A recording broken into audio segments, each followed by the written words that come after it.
Hola a todos y todas, bienvenidas y bienvenidos a esta nueva temporada de entrevistas. Me presento, soy Milagro Jomani Barzola y en este nuevo marco de proyecto de Problema Posibilidad hemos decidido abordar un nuevo eje temático no muy estudiado en nuestra carrera, que es economía de género. Para abordar este tema hemos invitado a distintos especialistas. Una de ellas es Yanina Bácaro, quien es PhD en economía en temas de economía laboral y economía de género. Ella nos va a introducir justamente este tema, haciendo énfasis en la desigualdad y discriminación por género y la participación de la mujer en el mercado laboral de América Latina, enfocado principalmente en Perú y Bolivia. Asimismo, también contaremos con la presencia, posteriormente, de Janina León, quien profundiza estos estudios, reconociendo la diversidad del mismo y las investigaciones que se han venido desarrollando respecto a este tema. Gracias por escucharme y les invito a apreciar esta presentación. La rama de la economía de género es relativamente reciente en el campo de la disciplina económica. Sin embargo, desde 1930 ya los economistas empezaban a hablar de temas vinculados al estudio de las mujeres. De hecho, uno de los campos pioneros de la economía que ha mirado las diferencias entre hombres y mujeres es la economía laboral. En el contexto de la Primera y Segunda Guerra Mundial, las mujeres incrementaron su participación en el mercado laboral de manera dramática. Golding y Olivetti mostraron que en 1940 y 1945, en su paper del American Economic Review, Paper and Proceedings del 2013, la oferta laboral cambió dramáticamente y la fuerza laboral femenina se incrementó. Las mujeres en Estados Unidos, de hecho, fueron forzadas a reemplazar a los varones que marchaban a la guerra. Además, el desarrollo tecnológico, la aparición y desarrollo de artefactos para el hogar, tales como la aspiradora, las lavadoras, el microondas, etcétera, incrementaron adicionalmente la participación laboral femenina en el mercado. De hecho, Calvanzi y Tavares muestran que entre los años del 75 y los 99, una caída en el precio de los artefactos del hogar mostró un aumento en la participación femenina de un 10 al 15%. Y en este mismo contexto se empiezan a estudiar la participación de los distintos trabajadores en el mercado y economistas como Gary Becker empezaron a estudiar también conceptos tales como la discriminación económica. Entonces, ¿qué cosa es discriminación? La discriminación es aquella situación en la que trabajadores con idéntica productividad son tratados de manera diferenciada, no solamente por el hecho de pertenecer a grupos socioeconómicos o sociodemográficos, perdón, distintos, y por ello reciben tratos diferenciados. Por ejemplo, el caso de ser mujer con igual productividad y educación que un hombre, pero solo por el hecho de ser mujer recibir menos promociones y menos salarios.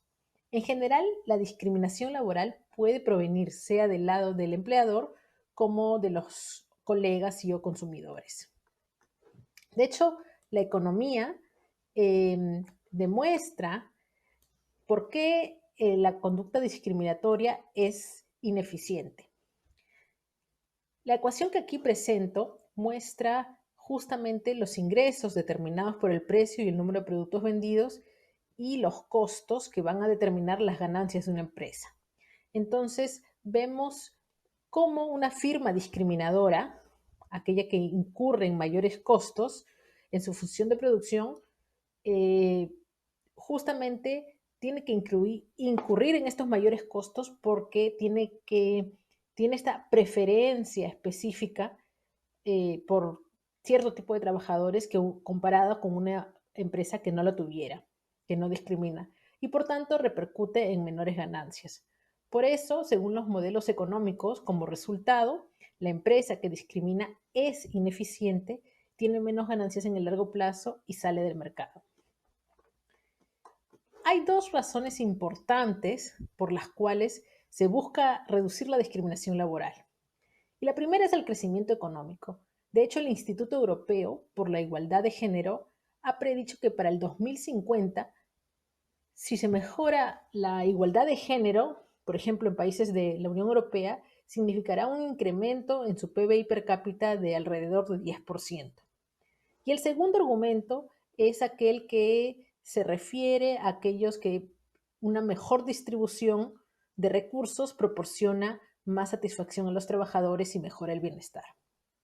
Entonces, las diferencias de género en la entrada en el mercado laboral Se agudizan, de hecho, a lo largo de la carrera y en el largo plazo. Uno de los hallazgos importantes en materia salarial muestra que las diferencias salariales se evidencian en mayor medida con la llegada del primer hijo y se mantiene a lo largo de la vida de las mujeres, incluso llegando hacia la vejez con menores pensiones y en una situación de mayor vulnerabilidad que sus pares masculinos. A continuación, les quiero presentar evidencia empírica sobre la situación de la mujer en el mercado laboral, particularmente en América Latina y en Bolivia, y cuáles son los principales retos. En los últimos años, el mundo ha notado una mayor participación de la mujer en la vida laboral, llegando a acumular más años de experiencia. De hecho, entre el 2000 y el 2014, en Bolivia la participación laboral femenina se incrementó del 58 al 68%, uno de los niveles más importantes alcanzados en la región.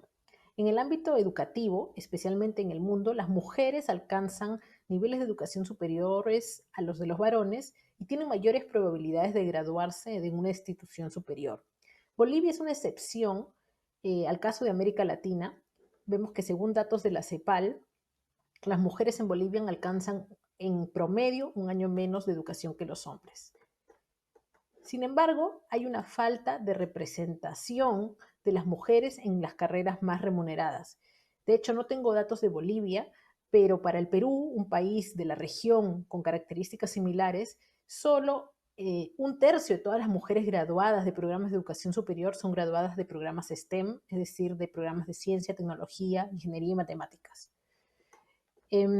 Otro segundo reto en términos de representación de la mujer en puestos de trabajo hace referencia a esta carencia de las mujeres en posiciones de liderazgo. De hecho, se habla de la plataforma de cristal que impide a las mujeres tener posiciones dirigentes. Este reto no solo se presenta en Bolivia, sino que es una de las preocupaciones en el mundo. Nina Smith y sus coautores han sido uno de los pioneros en investigar y llamar la atención sobre este problema y muestran que usando datos de empleados y empleadores para 2.000 empresas danesas, existe una evidencia de diferencia salarial inexplicada justamente en grupos de top executive de las empresas. En Bolivia hay mucho por trabajar, pues estamos en la cola de la lista. La falta de representación femenina no solo se muestra en la empresa privada, sino también está presente en el sector público. Según el PNUD, vemos que a pesar de que se ha incrementado en el tiempo, son pocas las mujeres en Bolivia las que tienen representación política comparada con la de los varones. Un tercer reto importante hace referencia a la presencia de diferencias salariales y la posible existencia de discriminación salarial. Según un estudio del BID del 2018, se encuentra que la brecha salarial bruta en Bolivia por hora es alrededor de 11% y se ha ido reduciendo a lo largo del tiempo. Sin embargo, lo que nos interesa no solo es la diferencia salarial bruta, sino aquellos factores que la explican. La brecha salarial bruta, tal como lo muestro en un estudio realizado con otros coautores para el caso del Perú, Arlet Beltrán, María Pía Basurto y Mariano Montoya, vemos que la brecha puede ser explicada, es decir, por aquellos factores objetivos e inexplicada por factores inobservables. Según el BID, el 20% de la brecha salarial bruta resulta inexplicada por factores objetivos en Bolivia. Un cuarto problema se muestra o se ve evidenciado en las características institucionales de la economía boliviana, tales como la informalidad. Esta pone a las mujeres en particular situación de vulnerabilidad. Bolivia es el país de América Latina y el Caribe con mayor informalidad, seguido por Honduras, Guatemala y El Salvador. Según datos de Statista, el empleo informal se ha incrementado en Bolivia en los últimos años, alcanzando niveles de 85% en el año 2019. Además del total de trabajadores informales, la mayoría son mujeres. Finalmente, y para concluir, otro de los retos que las mujeres enfrentan en el mercado laboral consiste en la estructura de nuestras instituciones, ideología y la división de responsabilidades en el hogar. Las encuestas de uso del tiempo han permitido comprobar que en la región las mujeres destinan más tiempo que los hombres al trabajo doméstico y de cuidados no remunerado. De hecho, esta sobrecarga de trabajo no remunerado que asumen las mujeres afecta su autonomía económica al limitar su participación en el mercado laboral. Entre otras consecuencias, esto reduce sus posibilidades para generar ingresos propios y restringe su acceso a la seguridad social, fuertemente vinculado al empleo formal en la región. Según un estudio de la CEPAL del 2019, en promedio y utilizando metadatos de la ONU y la encuesta de usos del tiempo del 2010 y 2011, las mujeres en Bolivia dedican el doble de tiempo que los hombres a quehaceres domésticos y cuidados no remunerados, un promedio de 23% en el caso de las mujeres comparado con un 12% en el caso de los varones. Al interior del hogar ya existe una desigualdad de oportunidades y sería interesante verificar cómo estos datos han ido cambiando, por ejemplo, con la nueva encuesta piloto de uso del tiempo que ha sido realizada el 2019 para el caso de Bolivia. De hecho, esta participación y esta sobrecarga de trabajo no remunerado en el hogar es vital para explicar las diferencias que tienen las mujeres en el mercado laboral, y Hugo Ñopo enfatiza que estos patrones se marcan desde la adolescencia. Además, podrían existir sesgos y prejuicios en las contrataciones y presencia de discriminación salarial, aunado justamente a estas características, digamos, limitantes que afectan la participación laboral o que afectan la oferta laboral. También existen todos estos retos que van a enfrentar las mujeres cuando ya están en el mercado, haciendo frente a una demanda laboral quizás un poco discriminatoria. Aunado a todos estos retos, tenemos justamente cómo ha ido afectando la pandemia, no solo en la carga o la potencial presencia de discriminación en el mercado laboral, sino acrecentando estas diferencias en las responsabilidades en la economía del cuidado y en la carga de trabajo en el hogar.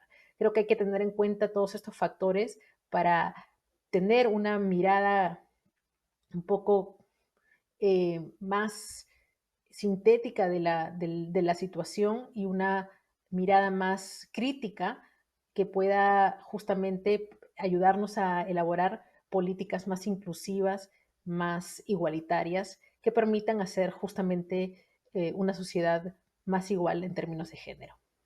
Muchas gracias por la invitación y encantada de estar con ustedes nuevamente.